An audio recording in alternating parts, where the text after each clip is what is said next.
बिस्मिल्लाहिर्रहमानिर्रहीम, अस्सलाम वालेकुम। शाह महमूद कुरैशी वज़ीर ख़ारजा पाकिस्तान बड़े ही अहम मोड़ पर चीन का दौरा करते हैं और उसके बाद चीन की तरफ से, चीन के वज़ीर ख़ारजा की तरफ से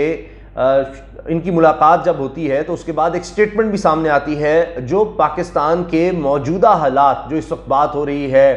और इमरान खान साहब, तहरीक इंसाफ की हुकूमत ये बात कह रही है कि जनाब बैरूनी ताकतें पाकिस्तान में फ़ैसले करवा रही हैं, बैरूनी ताकतें मजबूर कर रही हैं, बैरूनी ताकतें इन्फ्लुएंस कर रही हैं कि पाकिस्तान की हुकूमत को बदला जाए, इमरान खान को हटाया जाए, और इस तरह के पैगामात आए हैं। तो इसी हवाले से अब जो स्टेटमेंट है चीन की,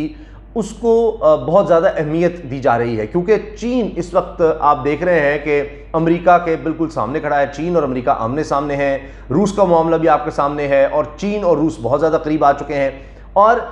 इसके साथ साथ अभी चीन ने भी जवाबी वार किया है अमेरिका पर, क्योंकि अमेरिका ने कहा कि जी आप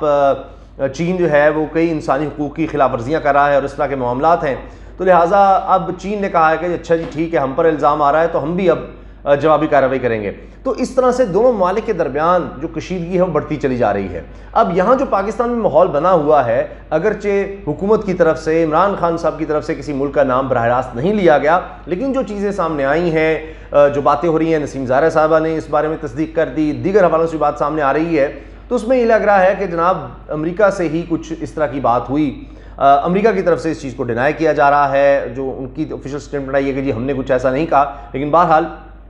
अब कमेटी का इजलास भी हुआ, कौमी सलामती कमेटी का, उसमें भी चीज़ डिस्कस हुई। और इसके साथ साथ अब जब ये चीन से स्टेटमेंट आई जिसका मैं हवाला दे रहा हूँ, उसके बाद अब इसको भी बहुत ज़्यादा हाईलाइट किया जा रहा है कि चीन समझता है कि ये सब कुछ एक सर्द जंग की कैफियत जो माजी में रही है और बड़ी ताकतें एक दूसरे के खिलाफ दूसरे ममालिक को इस्तेमाल करती रही हैं कि जी तुम्हारा साथ दो, तुम हमारे साथ हो। अपने अपने कैंप्स बनाए हुए थे। पाकिस्तान बार बार कह चुका है कि हम किसी कैंप का हिस्सा नहीं है। इमरान खान साहब कह चुके हैं कि जी मैं जंग में किसी के साथ नहीं हूँ, अमन में तमाम ममालिक के साथ हैं, हम अमन में साथ देंगे। तो अब चीन की जो स्टेटमेंट है और जो ऑफिशियल स्टेटमेंट है चीन के वजारत ख़ारजा के तर्जुमान की तरफ से आई है कि जनाब जो फॉरेन मिनिस्टर हैं चीन के, वैंग यी, उन्होंने शाह महमूद कुरैशी से मुलाकात की और वहाँ पर कहा गया है उनकी तरफ से कि हम इसकी इजाज़त नहीं दे सकते कि कोल्ड वॉर यानी सर्द जंग की जो जहनीत है उसको दोबारा उठाया जाए, सर्द जंग की जो जहनीत है वो दोबारा आ जाए और फिर ये कि जी फिर महाजराई शुरू हो जाए एशिया के अंदर, मुख्तलिफ ममालिक के अंदर, और जो छोटे और दरमियाने दर्जे के ममालिक हैं उनको इस तरह से इस्तेमाल नहीं किया जाएगा हथियार के तौर पर कि जी जनाब ये जो बड़ी ताकतें हैं उनके हाथों में वो खेलें। और जो एग्जैक्ट उन्होंने शेयर किया है वो ये है कि state council and foreign minister Wang Yi met Pakistani foreign minister Shah Mahmood Qureshi in China. Wang said we can not allow cold war mentality to be revived, camp confrontation to be repeated in Asia, small and medium sized countries shall not become tools or even victims of the great power game.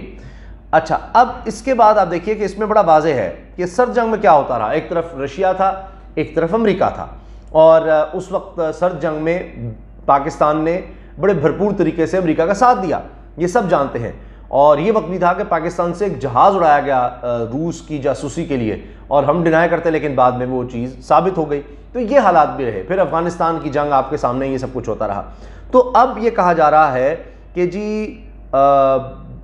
अब दोबारा उस तरह की, चीन की तरफ से कहा जा रहा है दोबारा उस तरह की कोशिश हो रही है और इसको हम नहीं होने देंगे कि जी हमारा साथ दो, हमारा साथ दो। चीन ये कह रहा है कि हम इस तरह से नहीं होने देंगे। अब चीन के बहुत ज़्यादा मफादात पाकिस्तान के साथ जुड़े हैं और आप जानते हैं कि जो बेल्ट एंड रोड इनिशिएटिव है चीन का, कई ममालिक उसमें शामिल हो चुके हैं और उनमें पाकिस्तान सी पैक्ट सबसे ज़्यादा अहम करार दिया जाता है। अब पाकिस्तान जूं ही तरक्की की तरफ जाने लगता है, कोई ना कोई मसला आ जाता है। अब आप देखें कि ये अब फिगर्स आए, इंडिपेंडेंट फिगर्स आए, जिनको जो शदीद नाक़िद हैं, मैं देख रहा था, उन्होंने भी शेयर किया है कि जो फैक्ट्स हैं वो तो सामने आए हैं कि जी 55 लाख नौकरियां 3 साल में पैदा हुई तहरीक इंसाफ के दौर में, जबकि 57 लाख नौकरियां पैदा हुई थी मुस्लिम लीग नून के 5 साल दौर में। तो अब ये कहा जाता है जी अगर ये इमरान खान साहब को कंटिन्यू करते, जो कि अभी माहौल ही नहीं बनने दिया गया, तो ये 1 करोड़ नौकरियां वाकई पैदा हो सकती थी। तो खैर, अब इसके बाद आप ये देखें कि चीन किस तरह से हर मुश्किल वक्त में पाकिस्तान के साथ खड़ा होता है, हत्ता कि जब वो वक्त आया कि रूस की तरफ पाकिस्तान गया और अमेरिका की तरफ से इस पर बहुत ज़्यादा सख्त रद्दमल आया, तो उस वक्त भी आप देखें कि चीन और रूस के ताल्लुकात हमें किस तरह के नज़र आते हैं। फिर अब दुनिया बदल रही है और अब बात हो रही है जी पेट्रो डॉलर्स की जगह अब शायद दुनिया ये करे कि रूस कह रहा है, पहले उसने कह दिया है कि जी हमारा तेल और गैस की चाहिए, तो उनकी जो करेंसी गिर रही है रूसी करेंसी उसमें डील करे। इसी तरह से सऊदी अरब और चीन के दरमियान बात हो रही है कि चाइनीज़ करेंसी में सऊदी अरब के साथ डील किया जाए। तो अब इसके बाद तो डॉलर को बड़ी मार पड़ सकती है। तो यही वजह है कि अब दुनिया चीन की तरफ इस तरह से बढ़ रही है। दुनिया की सबसे बड़ी आबादी और तिजारत का महवर बनता चला जा रहा है चीन। अब चीन ने सऊदी अरब से भी जब हमारे यानी जो सऊदी अरब ने कुछ रखवाई हुई थी रकम, जब वो ली है तो चीन ही उस वक्त पाकिस्तान की मदद को आया और जो हमें ज़रूरत थी डॉलर्स की वो चीन ने रखवाए। अब भी रीशेड्यूल हुआ है, जो कर्ज हमने चीन को वापस करना था वो भी। तो चीन हर तरह से समझता है कि पाकिस्तान में स्टेबिलिटी होनी चाहिए, पाकिस्तान में अदम इस्तेहकाम नहीं होना चाहिए, ये बात भी चीन की तरफ से कही गई। और चीनी मीडिया में ये चीज़ कोट हुई कि किसी भी तरह की गैर मुल्क की जो मतलब मुदाखलत है,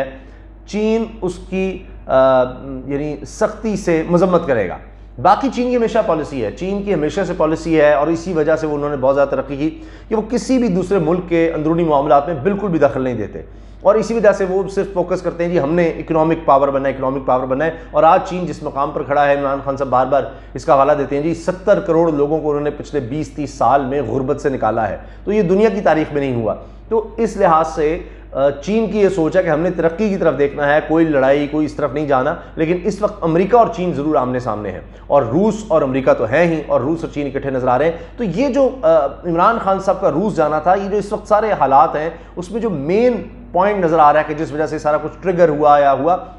तो उसमें वो रूस का दौरा भी नज़र आता है। और इस वजह से अब शाह महमूद कुरैशी साहब ने चीन का भी दौरा किया, वहाँ पर वो रूस के वज़ीर ख़ारजा से भी मुलाकात करते हैं और वहाँ पर रूस के करीब होना। तो अब देखना यह है कि इमरान खान साहब की हुकूमत गिराने के बाद, जो कि नज़र आ रहा है नंबर गेम पूरी हो गई है और उनकी पूरी कोशिश इमरान खान को गिरा दिया जाए, तो उसके बाद किस तरह के ये ताल्लुकात करेंगे चीन से और रूस से।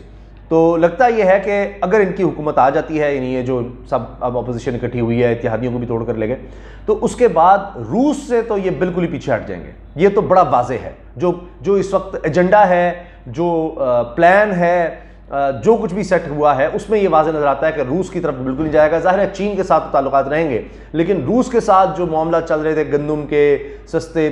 गैस और तेल के या दूसरे, वो उससे बिल्कुल पीछे हटा जाएगा, क्योंकि ये लगता ये है इस वक्त के डील में ये चीज़ शामिल है। बहरहाल देखते हैं कि क्या होता है और इस वाले से जो भी अपडेट्स होंगी इंशाअल्लाह आपके साथ शेयर करते रहेंगे। इजाज़त दीजिए, अल्लाह हाफ़िज़।